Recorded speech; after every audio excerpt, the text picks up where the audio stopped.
The views expressed are not those of local community broadcasting, WYML LP, or its management, volunteers, or underwriters. Welcome back for the second half of the Personal Safety Show. Once again, I am Marcus Melnick of Firearm Mentor, your host. We are in the middle of a conversation with Dr. Rajiv Tangri, eminent radiologist, and he was in the middle of telling us that he left his interview for medical school early. I hope that you're interested into finding out what happened.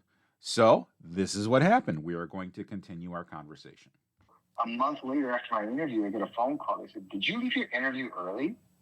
I'm like, "Oh, crap." Yeah, I did. But it's because it was so cold. My dad had his car running, and they're like, "Well, we accepted you. And we just wanted to know whether you wanted to go to the Chicago school or the Arizona school." I'm like, "Oh, Arizona. What do you think? It was 80 below over there." Right. So wow. I went to Arizona College of Osteopathic Medicine. That was in the inaugural class. We graduated in 2000. My handprint's actually on the wall in the school if you go there.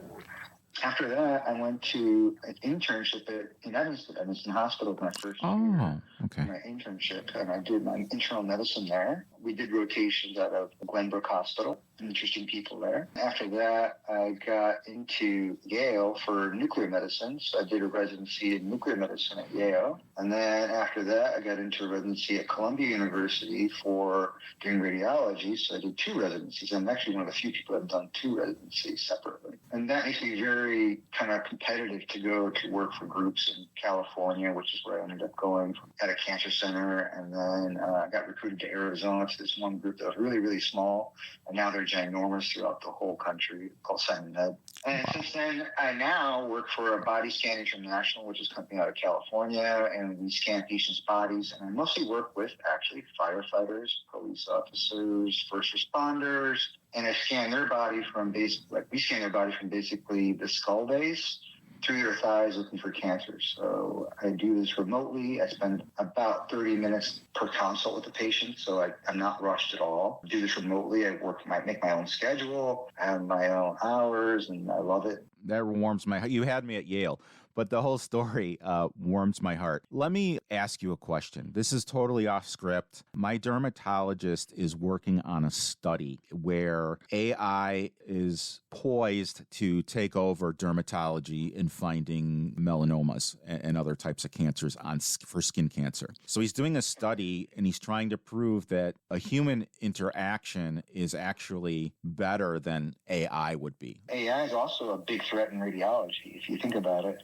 How so? Yeah, they're predicting that radiologists won't have a job soon because the computers can be able to look to find all the findings. That we have millions and millions and millions of reports of people having scans, right? Right. Well, obviously, those findings are still there in the images, so AI is going to go back through those images, look at the reports, and see if they correlate. Rapidly, they're going to get rid of radiologists. So many jobs are going to be lost. Well, let's hope that's not correct. I'd rather have the human interaction. Kids starting now in medical school really need to think hard which field they're going to want to get into, because robotic surgeons are a reality. They do robotic surgeries now. So if they're doing robotic surgeries now, what exactly do you need a doctor for? That part of the conversation is the gold that is given out to people who are listening, who are considering a medical career.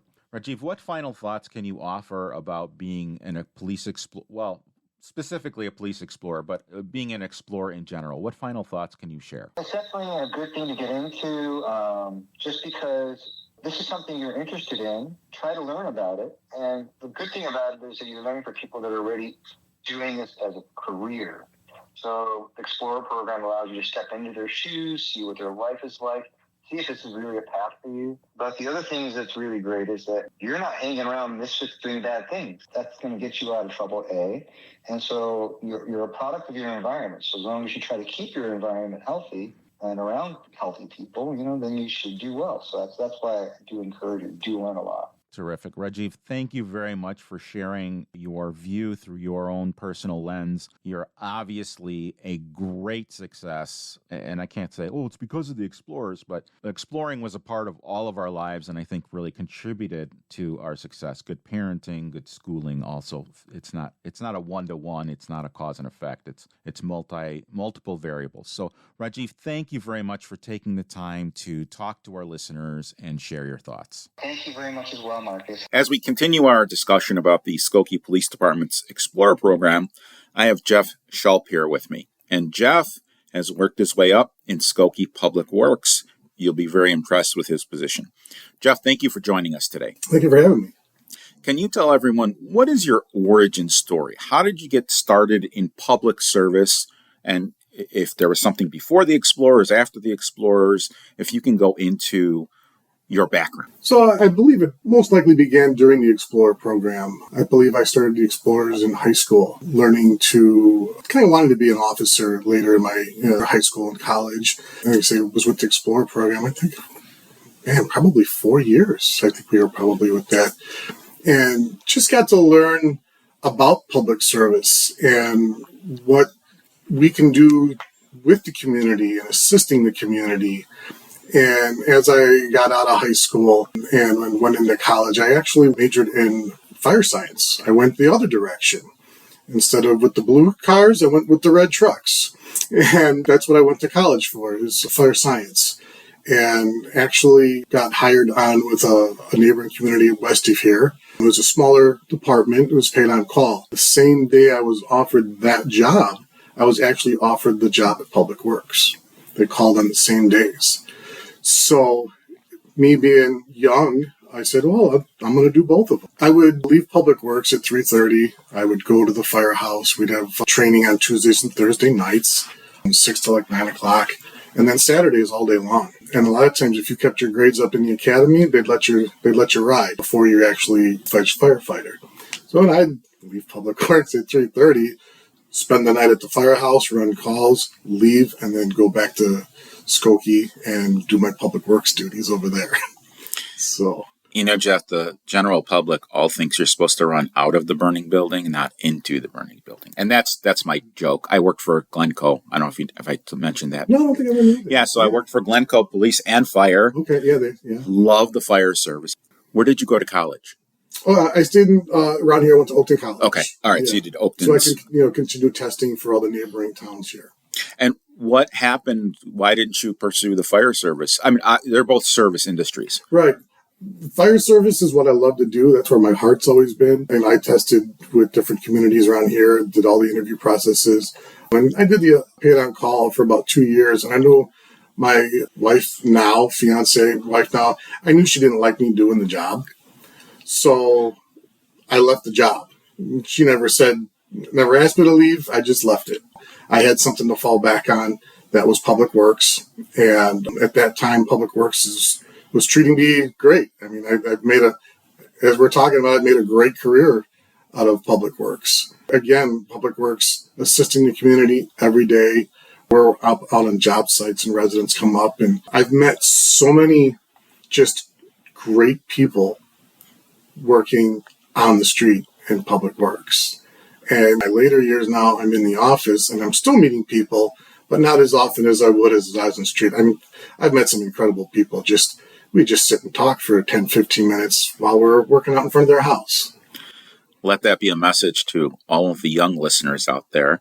If you want to get a motorcycle, a firearm, all the fun stuff, get it now before you get married. Because once you get married, sometimes you got to sell the motorcycle. You got to get rid of the boat. You got to do all this other stuff. So if you're adventurous, do it now. And then when you have children, your expenses and your priorities shift. Can you tell everyone what your history is with Public Works? What positions did you have, and what are you doing now, and how did you get there? Absolutely. So I started out in the Street and Alley Division back in 1997. Street and alleys were there. We were just cutting trees, patching roads, hot patch, all that kind of stuff. And I believe I was in streets for about 8 or 9 years, and then an opening in the Water and Sewer Division. And I wanted to try something new. So I transferred to Water and Sewer and learned a whole lot. It was a whole new animal to me. I never knew anything about it. And right now, water and sewer, I mean, that's what I love doing right now. Water aspect, breaks, water service repairs, pump stations, dosing chlorine, all that kind of stuff for the residents of the village of Skokie. So I worked there in the water department, and about 5 years ago, the supervisor retired, and I applied for his position and then made supervisor. And was off the street, more in the office. I miss being on the street, but get older, so do our bodies. So being in the office wasn't too bad.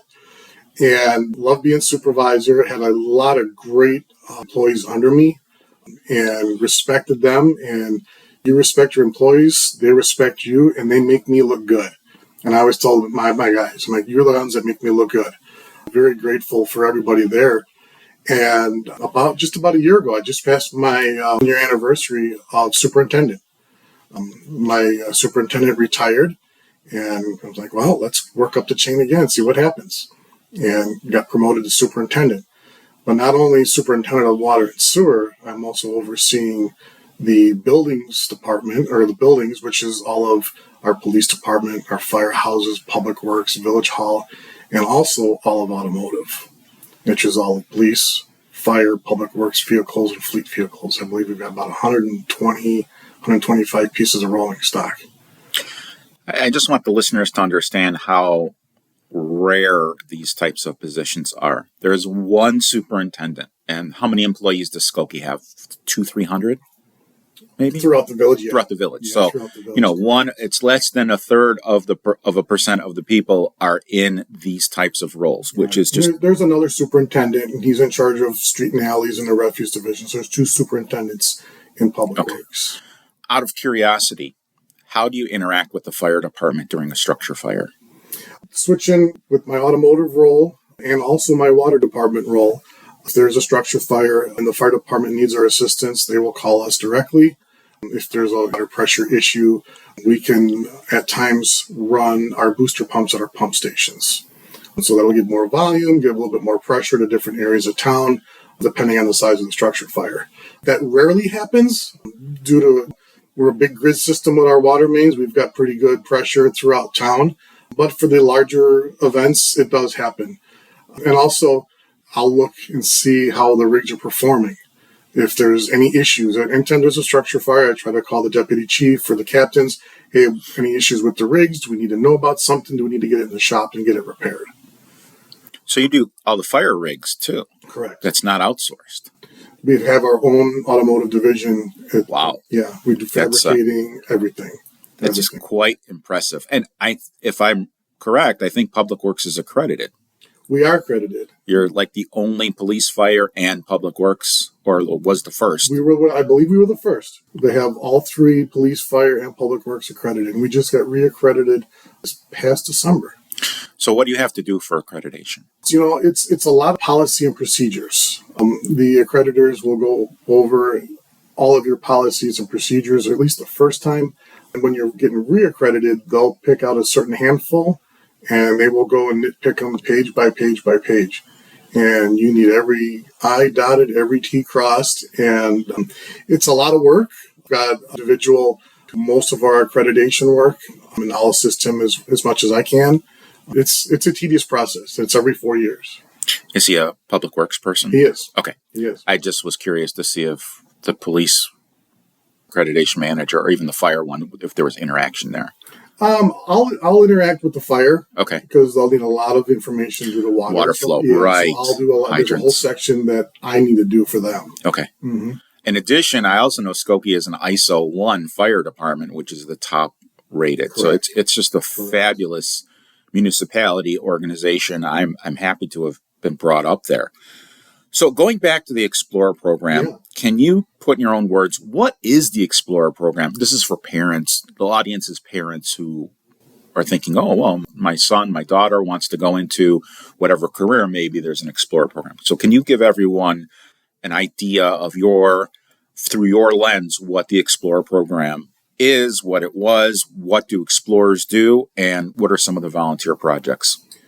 So it's been a long time since I've been in Explorers, but I mean, one thing I remember, it's made up of just great people.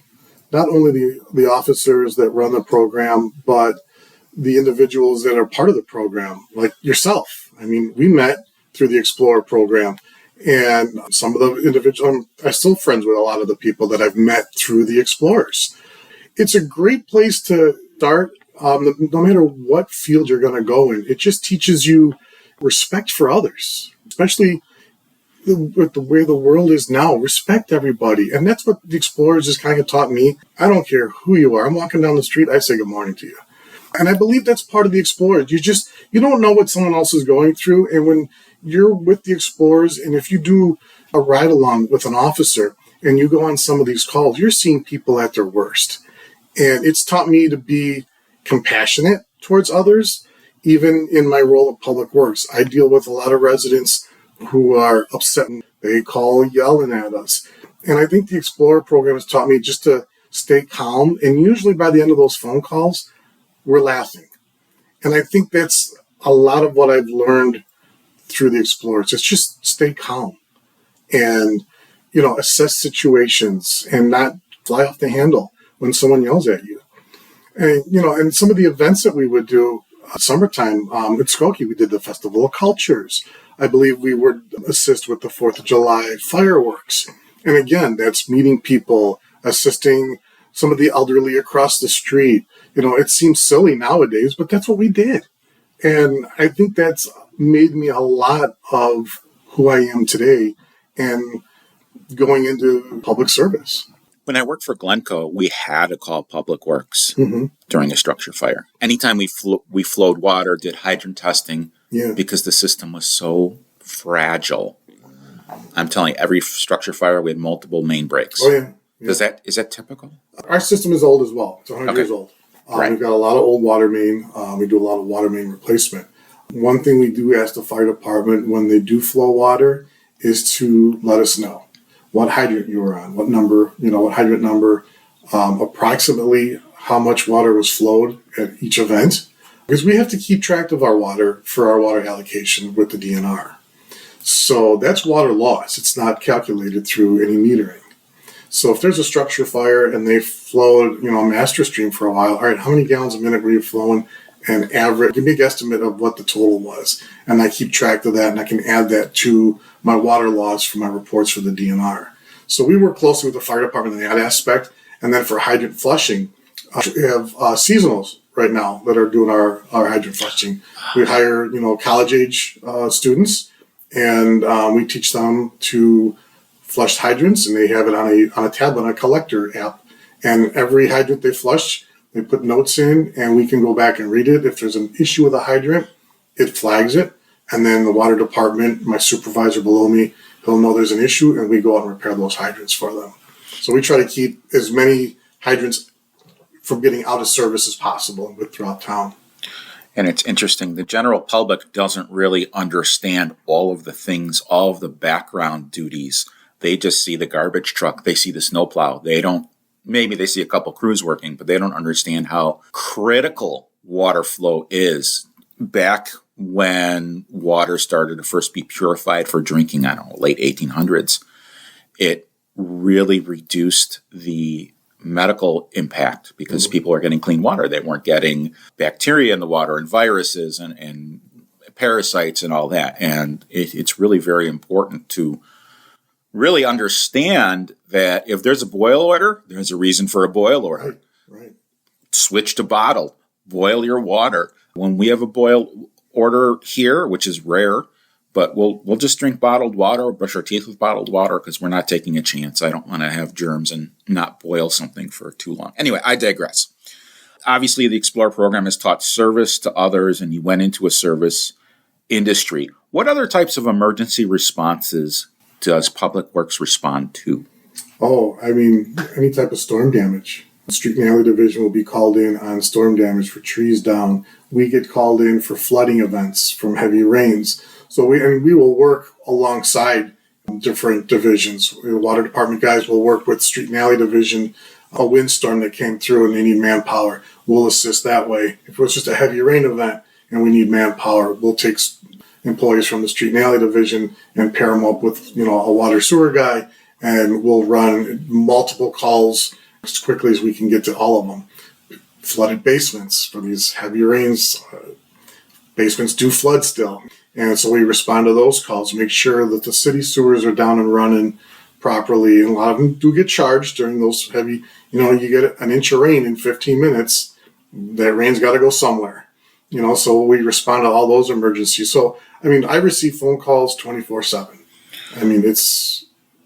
We're on call 24/7, 365. That's what it is. What do you do when there is flooding? What role do you, other than monitoring and making sure that the sewers are actually not blocked so rainwater can... The streets in Skokie, they're designed to hold water. All right. You want the water on the streets and not in your basement. Back in I believe it was in the 80s, did all the berms in Skokie. So every intersection is in the residential areas, there's a berm that goes up in the intersection, and we put restrictors in the catch basins. And the restrictors slow the water down going and entering the sewer system. So streets will hold water typically 4 to 6 hours, sometimes longer depending on the rain event, before it goes into the sewer system. So when we get the calls, my street's flooded. Okay, is your basement flooded? No. Good, that's where you want the water. But we do get the basement backup calls, and we do respond to those 24/7. If we get a call, we go out and investigate it. A lot of times, unfortunately, it's a homeowner problem. Roots in their sewer line, what have you. But we do go out and investigate, make sure the sewers are running, the city sewers are running. Interesting. Where I grew up, the streets never flooded. It all went in our basement. And I say that facetiously, but it's actually accurate. I cannot tell you how many hours I had a wet vac in the basement. We had this was our problem. We had broken drain tiles. Okay. Yeah. And so it was clean. It was seepage. And I had these rubber boots, and it never was more than an inch or so of water. It wasn't like it went up to the electrical outlets or anything like that. So we actually hired a company to replace our drain tiles. Mm-hmm. And this was when my mom was a widow. I was still a teenager, and they took us to the bank. They didn't fix anything. So I've used that as a learning experience, and now I'm really careful about contractors that I hire. They have to have good references, and these people did have good references, but they were a bunch of crooks. See, Skokie, we have the water department has a list of contractors. Okay. We don't recommend any one contractor, but the contractors on this list do a lot of work in our town.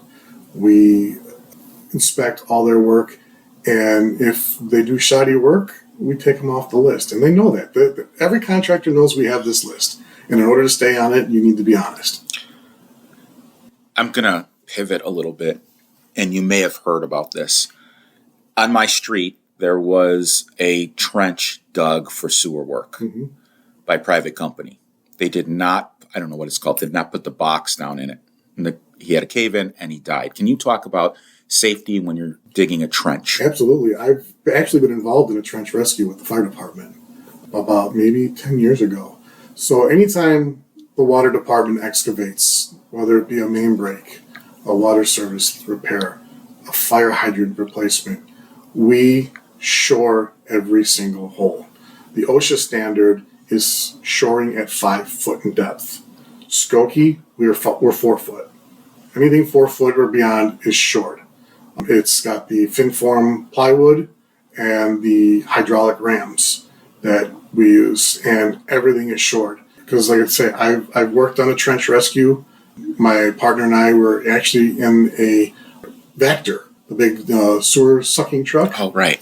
And we actually heard the call come out over the radio, and we called our superintendent and said, hey, there's a trench collapse in town. Do you want to notify the fire department? The truck is out, and we can assist if needed. They took us up on it, and we responded to the trench collapse, set the rig up, and the rig, the boom on the front can extend probably around 20 some odd feet.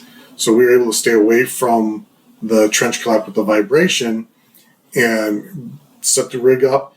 And I was kneeling at the edge of the hole, and my partner was at the truck, and I was giving him hand signals. Because with the rig running, you can't hear anything.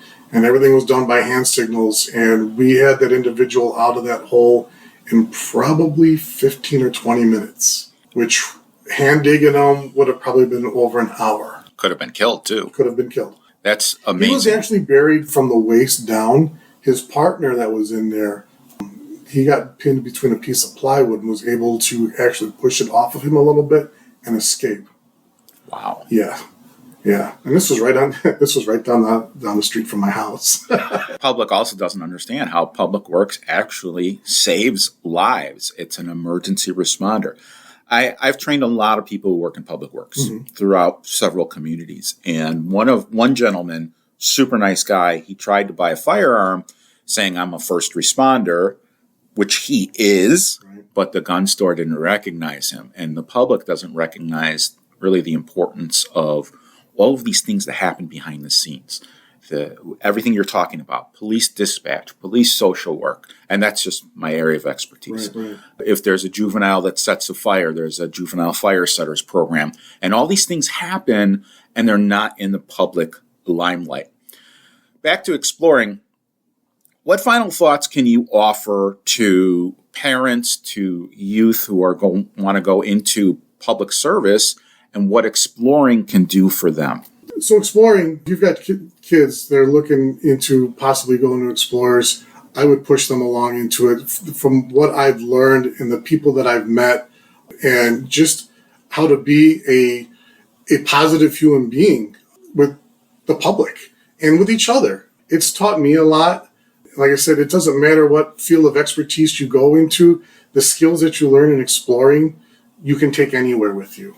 It's like going into the military. You learn. So it gives you life skills. Yes. The life skills that I've learned through exploring, I take with me every day, from dealing with my employees and dealing with the public. It's respecting others, respecting my employees. And if you respect your employees, they respect you, and it makes just for a better workplace. And I believe that's what exploring has taught me in the overall big picture of public service. I'm going to sum this up with one word. And you didn't use the word, but it teaches leadership. There you go. And that's the theme of this conversation. I respect my employees. I take care of my employees. They take care of the citizens. It's all about leadership. We have monthly concealed carry license CCL classes in the northwest suburbs of Chicago. Dates can be seen at firearmmentor.com/classes. If you have a question, we can be reached at www.firearmmentorcard.com. That is our electronic business card, has all of our contact information and links in it. It's the easiest way to get a hold of us. Until next time, stay safe out there, and I'll see you at the shooting range. This is Marcus Melnick from Firearm Mentor signing off. The views expressed are not those of local community broadcasting, WYML LP, or its management, volunteers, or underwriters.